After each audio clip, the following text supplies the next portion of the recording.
Don't you love this confetti? Yes? Oh my goodness. We gotta let it settle, because this is gonna be distracting, right?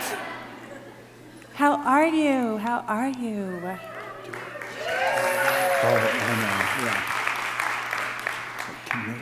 Okay, do I have confetti in my hair? No, thanks. I do? Oh goodness.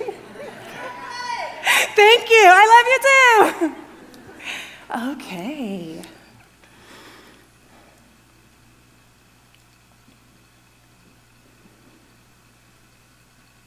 Imagine waking up in a dark room and having no clue where you are. The only thing I could see was the moonlight shining through an unfamiliar window. And without my glasses, I'm pretty much blind, so I really couldn't see. But it didn't matter because I couldn't even move to look around and see where I was. So I have no clue where I'm at, I can't see, and I can't move. Now, if you're picturing a scene straight out of a horror movie, that's exactly what I felt like. So I started to panic, because that's all I could do in that moment. Eventually, I tire myself out and I fall back asleep.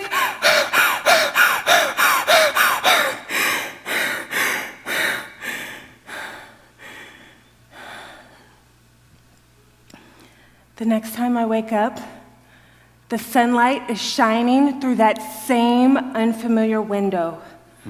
So I wasn't dreaming. I still can't move, and I still can't see. But this time, I hear voices. And I don't just mean in my head, thank you. A lady walks up and she says, "Why, hello. Can you tell me your name and today's date?" My name is Lindsey, and wait, what is going on? Now, that's what I said in my head, but in reality, all I said was, because there was a tube going down my throat, keeping me alive. I couldn't talk. Now, eventually, down the line, my mom helped me to communicate, and it was blink once for yes, blink twice for no. So the lady continues, and she says, "Why, bless your heart, you have been in a horrible car accident." And in that moment, she started to turn into Charlie Brown's teacher right before my eyes, because all I heard was wah, wah, wah, wah, wah, wah, wah. And as I tried to remember the last things I did, I managed to catch her say the words, brain dead, brain trauma, paralyzed, miracle. Me? Brain dead?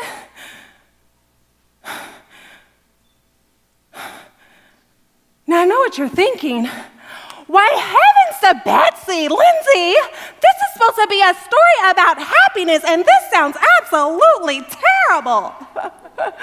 And that's all the more reason that this story is so important, because creating your happiness helps to create your healthiness.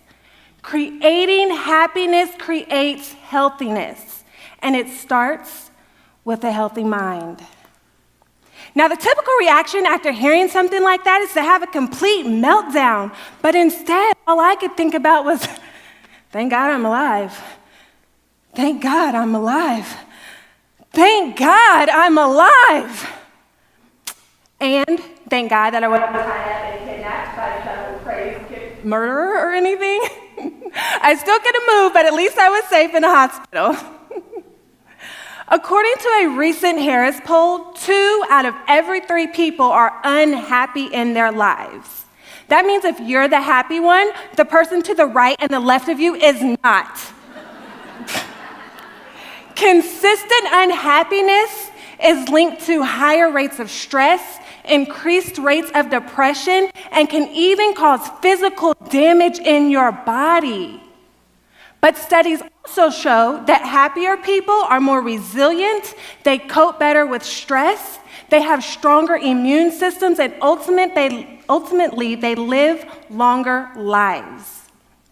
So I'm going to share with you some super simple tips to help you create happiness in your own life so that you can live a little bit healthier. So tip number 1, we can't focus on the positives and the negatives at the same time. We have to choose one or the other. Now, I could have focused on all the injuries that I have, but what was the point? What's done is done. And when the doctor said that he didn't know if anything was permanent, all I heard was maybe my hair would grow back, maybe I could walk again, maybe I'd be able to breathe without a trach in my throat. I chose to create my happiness by focusing on the positives of the situation. So when people came to visit me, they didn't see somebody to pity and cry over. Instead, they saw me smiling, and it made them smile, and everybody was smiling, and this is me smiling. Now, believe it or not, this is actually a great picture because it was their third attempt at taking me off of life support, and I was finally breathing on my own. Creating happiness creates healthiness, a healthy mind, and a healthy body. Now, my recovery was nothing short of amazing. I had a great team of doctors and therapists, but they can only do so much. You have to want to get better for yourself. And my happy and healthy mind wanted a happy and healthy body to match. Yes, it's true. Now, you may have heard where they will do some research experiments and they'll give some of their sick patients a sugar pill that has no medicine in it, and every time they do that, at least a third of those patients will still get better, even though they never received medicine. It was simply because they believed they would get better and they were committed to that belief. So tip number 2, be committed. You have to be committed to creating your happiness. I was committed to creating happiness in my mind, and it overflowed to my physical healing process. For weeks, I was in therapy from 7 a.m. to 6 p.m., 7 days a week. I didn't get a skip day. And because of that, I went from being pronounced brain dead on multiple occasions and paralyzed to exactly 1 month's time, I walked out of the hospital. Yes, thank you. Well, technically I was wheeled in a wheelchair because hospital policy and stuff, but once I got to a certain point, I wobbled the rest of the way. Think about it. Have you ever noticed how 2 people can get the exact same cold, one gets better in 2 days and the other gets better in 2 weeks? That's because the 2-day person was committed to focusing on getting better, while the 2-week person was committed to focusing on every new symptom that they had. Creating happiness creates healthiness. Healthy mind, healthy body, and a healthy environment. Now, I'm absolutely convinced that creating my happiness got me a little extra special treatment while I was in the hospital. Now, usually healthcare workers, they argue over what patient they don't want, but in my case, everybody wanted to have me as their patient because happiness is infectious. I was pleasant to be around, and because I was so happy, it influenced how they responded and spent their time around me. I was pleasant to be around, and they were more willing to spend more time near me. More time near me meant they got to know me and my body at a deeper level. If I were a grumpy patient, then they would have rushed in, treated me, and rushed out. Nobody wants to be around a Debbie Downer, right? No. This is my amazing nurse named Ken, and one day he noticed that my left leg was a little bit different, and because I was still paralyzed on my left side, I couldn't feel the change that was happening. So he ordered an ultrasound to be done on my leg, and what they found was a chunk of blood clots that had started to break apart, and if they wouldn't have caught it, it eventually would have traveled up and gotten into my heart and lung area, and I would have died. So imagine to survive all that trauma only to die from a blood clot. There's a famous psychologist by the name of Dr. Lewis Terman, and he studied an entire generation of people for over 8 decades.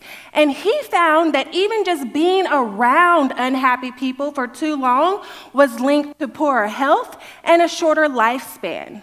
But luckily for us, being around happier people helps to create a better quality of life. So tip number 3 is to simply have fun. Everything does not have to be so serious all the time. Let's say that you have to force yourself into work because you hate your job. You have to focus on the positives of that job, create happiness while you're at work, and then figure out how to make your job fun for you. Because remember, happiness is infectious. And eventually you'll start to shape a work environment that is more enjoyable to be in. Creating happiness creates healthiness, and it's so vital to enriching the quality of our lives. And you don't have to go through something as extreme as I did, because guess what? The negative side effects of unhappiness doesn't care why or how you got unhappy. It'll still give you depression just as much as this person or that person. So, whether you are in a bad car wreck, or maybe you're struggling financially, or maybe you're just getting out of a toxic relationship, you have to choose to create happiness in every single moment that you can.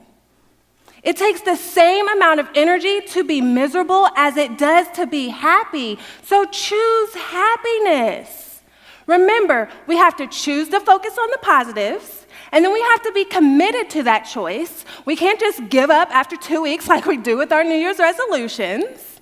And then we simply have to have fun. One time, the doctors asked me what my name was, and I was about over it by then. So with a straight face, I said, Abraham Lincoln. And everybody laughed once they realized I was joking, and it was all good. Yeah, they were nervous for a second, but I started laughing, then they started laughing, everybody's laughing. So remember, it starts in our minds, overflows to our bodies, overflows to our environment and those around us, and the happiness returns right back to us. It's like a happiness cycle. Healthy mind, healthy body, healthy environment. So say it with me one last time. Creating happiness creates healthiness. Thank you.